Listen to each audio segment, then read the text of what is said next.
I'm just a slovenly state preceptor who pays no heed to court affairs. Yet, whenever the monarchs of each generation abdicate, they would bring the crown prince to kneel and beg for my approval. They even went so far as to convert the Imperial palace into the state preceptor's residence, allowing me to exclusively enjoy the nation's fortune. Moreover, I possess the immense authority to depose the monarch, granting me infinite lifespan, having laid low in the lower realm for 10,000 years. I thought I had become invincible in this world. I immediately decided to ascend and dominate the upper realm. Unexpectedly, I happened to encounter the great battle between the immortal emperor and the demon emperor of the upper realm. My appearance as a third party directly disrupted the balance of the situation. Without hesitation, the demon emperor and the immortal emperor joined forces to attack. After tens of thousands of exchanges, I realized my chance of victory was only 99.99%. For a cautious king like me, that was far too risky. Thus, I decisively abandoned the fight and fled back to the lower realm. On the way, I accidentally saved the Qing dynasty's founding emperor. He conferred upon me the title of state preceptor. I'm not subject to the emperor's commands, yet hold the authority to supervise and appoint emperors. At this moment, outside the state preceptor's residence, the old Qing emperor is kneeling before my residence with the crown prince. Enter. A gentle voice, like a breeze, drifted from the state preceptor's residence. The heavy redwood door slowly opened. The old Qing emperor bowed slightly, showing utmost respect. Thank you, state preceptor. The crown prince hurriedly imitated the Qing emperor's manner. Also bowing respectfully, I shook my head slightly. A hint of helplessness tinged my tone. You all, I am but a mere commoner. How can I bear such a bow from the Qing emperor? Just call me by my name. Back when I was traveling the continent, on a whim, I offered some guidance to the Lord of Qing City. Unexpectedly, the Lord of Qing City turned the tables, rallied the people, aided his followers to overthrow the tyrannical ruler, and declared himself the Qing founding emperor. After ascending, he swept across the land.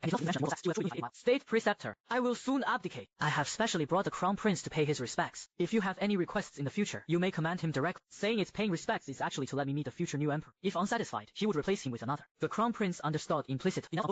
State preceptor, I am Qingao. Whatever command the state preceptor has, I will spare no effort to fulfill it. I was speechless. Why is every generation of you like this? Understood. You may return. Thank you, state preceptor. A trace of relief appeared on the old Qing emperor's aged face. It's good that the crown prince has gained the state preceptor's approval. The Qing emperors of each generation have been very sensible. They also govern state affairs quite well. Therefore, when encountering unsolvable, natural disasters or man-made calamities, I would also intervene appropriately. Meanwhile, inside the Imperial palace, the crown prince looked grave. Father Emperor, recently, the martial emperor of the continent has fallen, and the landscape of the immortal cultivation sects has changed drastically. Can the state preceptor alone withstand this? Should we rely on a few more sects? The martial emperor was the continent's only void refining stage powerhouse. Rumors say he could move mountains, fill seas, and shift the stars with a single hand. The Qing emperor did not even lift his... Isn't the Jade Immortal sect enough for the Qing state to rely on? If truly major events occur that even they cannot handle, you shall go kneel before the state preceptor's residence for a full day and night. If he pays no heed, do not complain. Return and face it yourself. The crown prince's body trembled violently. Father Emperor, do you mean the state preceptor is stronger than the immortal sect? Nonsense. Immortal sect. They are merely scum who rely on their cultivation to feed on the people, devour their flesh and blood, and enslave us. The Qing emperor sighed. That's why you must treat the state preceptor with even greater reverence. If not for the successive emperors treating the state preceptor with reverence, he wouldn't bother with this mundane trouble.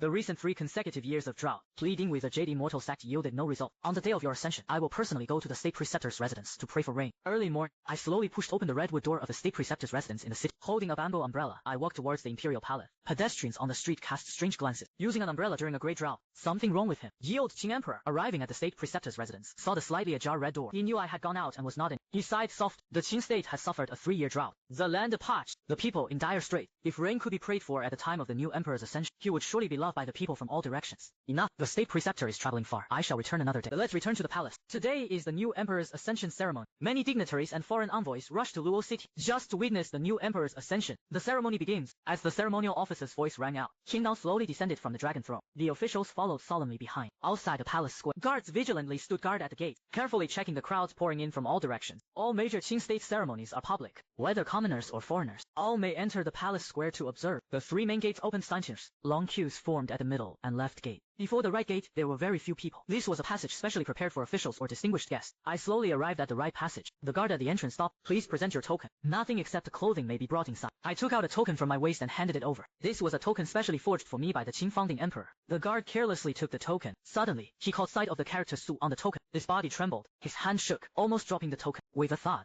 the guard now. He spoke with utmost reverence. I pay my respects to the state preceptor. As soon as the words fell, the surrounding guards and commoners all knelt without the slightest hesitation. We pay our respects to the state preceptor. No one blocked me. No one searched me. I walked slowly into the square. On the high platform, Qingao held a long incense, solemnly promising words about serving the state and people after his ascension. Behind him were hundreds of kneeling officials, looking at the youth on the high platform, wearing the dragon robe and full of vigor. I couldn't help but sigh with emotion. Time is truly merciless. In the blink of an eye, the Qing state's foundation has been established for over 10,000 years. With the state preceptor's silent approval, I hereby ascend the throne today. The 79th generation Qing emperor of Great Qing, Qingao, ascends the throne. Long live the emperor. Long live. Long live. As the ceremonial officer's voice rang out, countless voices echoed through the palace. At this moment, the new emperor officially ascended. Suddenly, A mass of dark clouds covered the sun. A dull rumble of thunder sounded in the sky, like the galloping of 1,000 armies.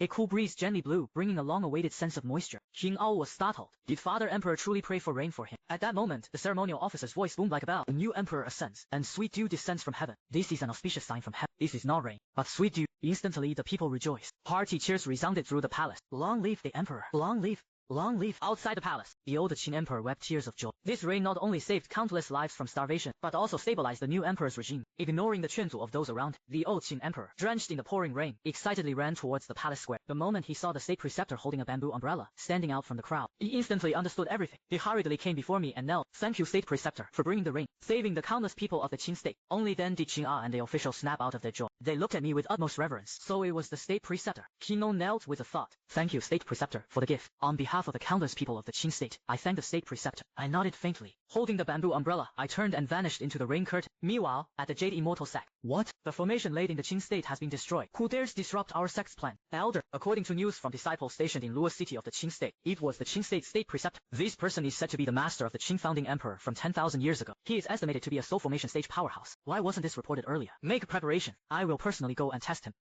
Elder, the sect leader, and others are aware. Moreover, the sect has rules against acting rashly against the Qin state. It was you who wouldn't listen. On the other side, that night inside the Imperial Palace, a baby's loud cry rang out in the room. A maid happily ran out of the room. She's given birth. She's given birth. And it's twins, a boy and a girl. Upon hearing the news, Qing'ao rushed towards the Qing'ao Imperial Palace. But strangely, the little princess neither cried nor made a fuss. Even the Imperial physician couldn't discern the reason. The key point is, no one dares to take the pulse of a newborn infant. Qing'ao looked over. Her mouth was open, making soft sounds as if sleeping. Newborn infants cannot breathe. They must rely on opening their mouths and crying to exchange air. The little princess opens her mouth but doesn't cry. Could she be mute? Qing'ao breathed a sigh of relief. It's fine. I should give them names. Right. Who was born first? Your Majesty. It was the princess. Then name her Qin Xingyue. The crown prince shall be named Qin Junfeng. Quite good name. I appeared beside Qing'ao and nodded faint. Qing'ao was overjoyed. State preceptor. Born with knowledge. Quite fortunate. I waved my hand faintly. My fingertip lightly touched the space before the newborn little princess brought. The female infant's soul did not undergo the baptism of reincarnation. Carrying memories of her past life, she was directly reborn. Such people either possess profound cultivation or have extremely good luck. Qin Xingyue was so excited she didn't know which way was up. Oh my god. What am I hearing? Empress. Emperor. Wow. I've actually been reborn into the royal family this lifetime. Just as she was still lost in her beautiful dream, suddenly everything before her eyes brightened. Her soul seemed to be pulled into a peculiar space, surroundings of clear waters and green mountains, birds singing and flowers fragrant. A table was placed in the center. Beside the table sat an unbelievably handsome man.